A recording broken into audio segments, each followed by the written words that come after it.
If you want to develop strength and muscle mass but you don't have access to a gym, there is a way, and I want to show you how. I am Ronan, I am the head of the health and fitness department at Mindvalley. And over the past 5 years, I worked with a couple of thousands of people in their health and fitness journey. And one of the things that I know to be true is that not all exercises are made equal. If you want to get fitter, there's a myriad of things that you can do, but one of the most fundamental types of exercises is strength training. And that's because it goes beyond your muscles.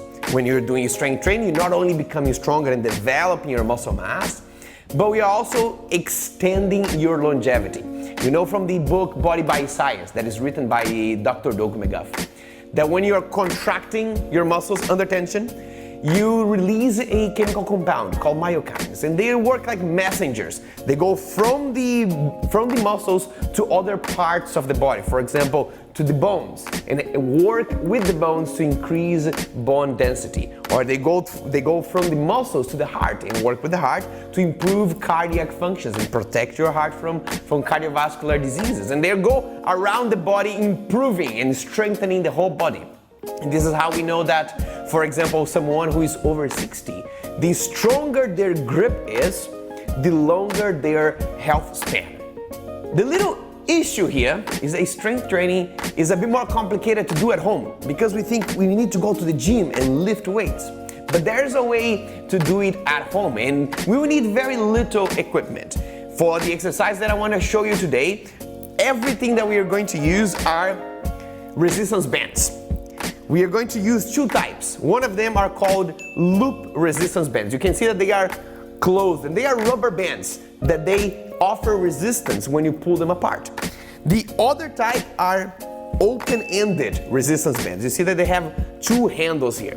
And if you get yourself a set of resistance bands, what you're going to see is that they have different colors and different type of resistances. So what you want to be complete is to have two sets, one of open-ended and one of loop resistance bands that are light, medium, and heavy resistance. With this, you are set. Then the next question is, what exercises should you do? Before you think about exercises, I want you to think about movement. Let's take a step back. And if you look at your upper body, you have a horizontal plane and a vertical plane of movement. And in each one of those planes, you can do push movements or you can do pull movements.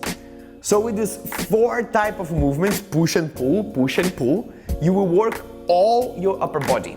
And then for your lower body, if you think of the type of movement that you do when you are sitting and when you are standing up, so you're squatting and push yourself up, if you use resistance for this type of exercise, then you can target the biggest muscles on the leg as well. So all we need here is 5 exercises and some resistance. And then the next thing that comes is, how do we execute and how much of these exercises should we do? And here's what I want you to pay attention to. First, for the execution of these exercises, what we want to do is that we want to do them in a slow manner, mostly because we want to target specific muscle fibers and put tension on them. This is how we signal to the body that the muscles need to be stronger and they need to get bigger. That is when you fatigue specific muscle fibers.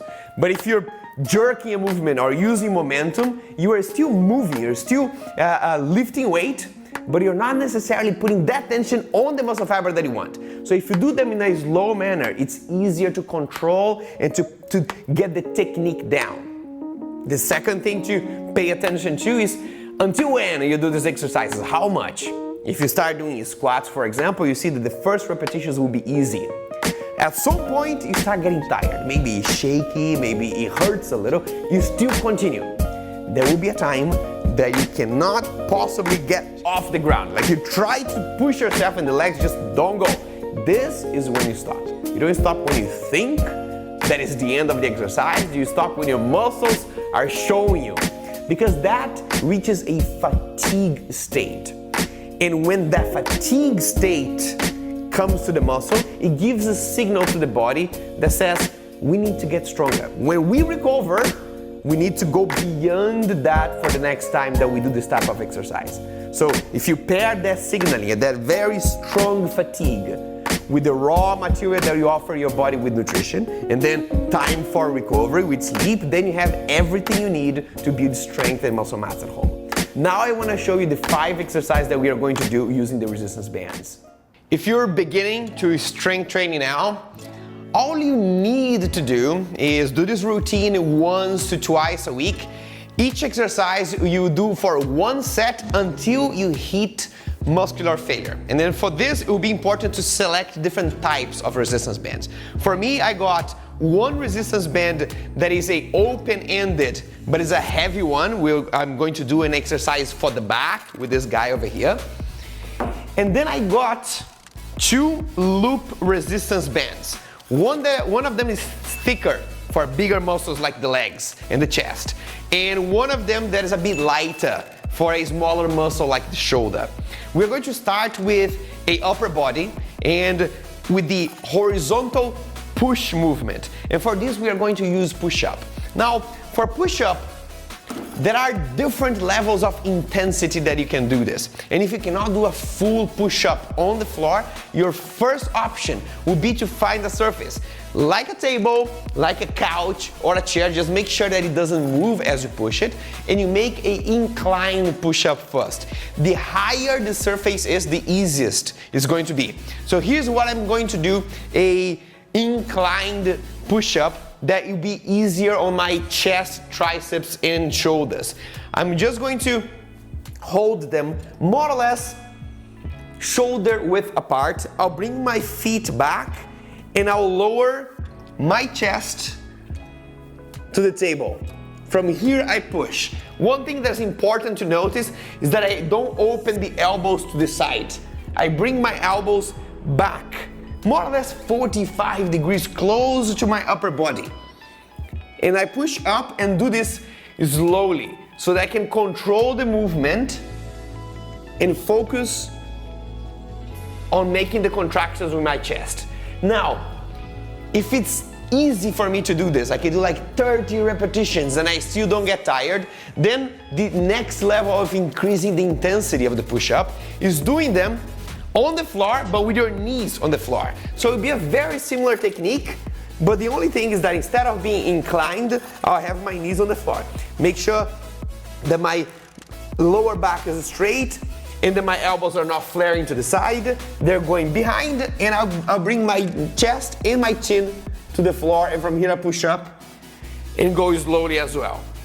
When this becomes easier, you can either do a full push-up when your knees are not touching the floor, and if you can keep going with this guy as well, then is when you use a heavy resistance band. So if you can do a full push-up and you can go with it and you don't get tired, then what you do is that you put it around your hands, bring it back behind your back, and now I have increased resistance when I'm on the top of the movement. So here at the bottom there's almost no resistance, but as I push, the resistance band pushes me down. So I need to make more effort with my chest, with my shoulders, and with my triceps. And I'm continue to do this slowly, bringing my elbows behind until I hit that point that I failed, that I am here on the top and pa, and my muscles just don't go forward anymore. This is exactly when I want to finish this exercise. Now we are done with a horizontal push. We're now going to do a horizontal pull. For a horizontal pull, I'm also going to use a thick resistance band, because when I'm pulling, I'm using mostly my back muscles, and they're quite a big muscle. For this to be horizontal, what it needs to happen is that the movement is perpendicular to my upper body. So I will step on the resistance band, and I will hold it close to my feet. The closer to my feet I hold, the more intense it's going to be. The closer to the top, the less intense the exercise. So this I will hold close to my feet. I will stand up, and now I lean forward. So when I bring my elbows back, it's a horizontal pull. It's perpendicular to my upper body. Here I am using my lat muscles to contract and pull my elbows behind. So when they are on top, I have peak contraction. My hands are more or less in line with my belly button. And when I lower slowly, I'm still controlling the movement with my back muscles. And then from here, peak contraction is squeeze the back muscles and slowly bring it back until I hit a point that I cannot pull anymore. This is when I hit muscle failure, and then I'm done with this exercise. Now we're done with the horizontal plane. We're gonna go for vertical. For vertical, starting with push, I will need a lighter resistance band, because when I push vertically, I take my chest off the equation and use mostly of my shoulders, which is a smaller muscle. So we need less resistance. We also step on top of the resistance band, and instead of holding close to your feet, now you hold close to the top. Because now I want to bring my hands to my shoulder level and imagine that I want to punch the ceiling. From here, hands go straight up. Now I'm using mostly my shoulders and my triceps. And slowly come back down to the level of your shoulders. Make sure that your back is straight and not collapsing, so your core is engaged. And I will slowly bring it down and push it up again until I reach the point of fatigue that I try to push but my hands go up until here. If I make all the effort that I can, they don't pass this level. This is when I reach muscle failure. So then we stop, that we're done with this movement, and now we go for another vertical, but now is a pull movement. For this is when I use a open-ended resistance band. And this is when we also need a help of a hook that I can find, for example, in a door handle. Just make sure that this is something solid, that you're not gonna bring your house down when you're working out. And so if you have something solid, and also use mostly, you can either lock the door or pull it against the position that the door closes, so it doesn't open on your face while you're pulling it. And now I use the open-ended and pull them, or use it around the door handle. I would take a few steps back to preload the resistance band, so I'm already giving some tension. And because it's a vertical pull, I need to lean forward. So now when I pull my elbows back, it's parallel to my upper body. Here, I'm doing it slowly and controlled. And instead of pushing my elbows to the front, I push my elbows to the side until they touch the side of my body. Here is peak contraction. I can squeeze my back muscles. And here, there is almost no resistance. If you need a bit more resistance, you can step back a bit more.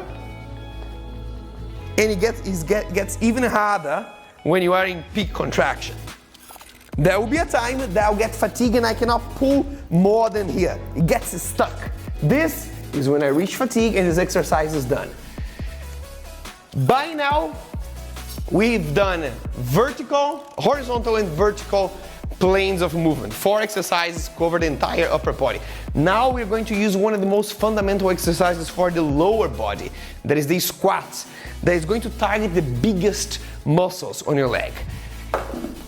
Because the leg is a pretty powerful muscle, I'll get a thick resistance band as well, and a closed one, so I can step on it, hold more or less in the middle, because I want to bring my hand up and behind my shoulders, as if I was in a gym with a barbell.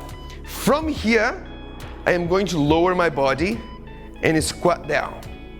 I will see that there's almost no tension at the bottom of the movement. Here I'm just with my body weight, but as I push forward, the resistance band makes it harder, and this is when I need to contract more of my quad muscle. So this is why I do this slowly, because if I do it too fast, I can jerk the movement and not really use my legs. So here's when I control and make sure that my lower back is straight. I go as low as I can, if I'm almost sitting on the floor. And from here, slowly push up. Now, this is a guy that will take some time to get fatigued. So there will be a time after several repetitions that you cannot lift yourself up from here. This is when you reach failure, and now you are done with the 5 exercises. Now you learn these 5 exercises that are really basic and fundamental. You can develop a lot of strength and muscle mass just with this type of exercises. But they are not the only answer, and they may not even be the best answer. They are one that works, but there are so much more that you can learn and practice. Not only for strength training, but at home you can also develop your endurance. You can develop your cardiovascular fitness. There's a lot of things that you can do. And in Mindvalley, we developed a program with Ben Greenfield and myself called the Longevity Blueprint. And this program gives you a whole toolbox of different routines and fitness exercises, and a lot of them that you can do at home to develop your fitness levels in a holistic way. If you want to know more about this program right now, click here and you're gonna go there straight away. Or if you want to go there after the video is done, there's a link for you in the description below. Also, make sure to subscribe to this channel. I see you there.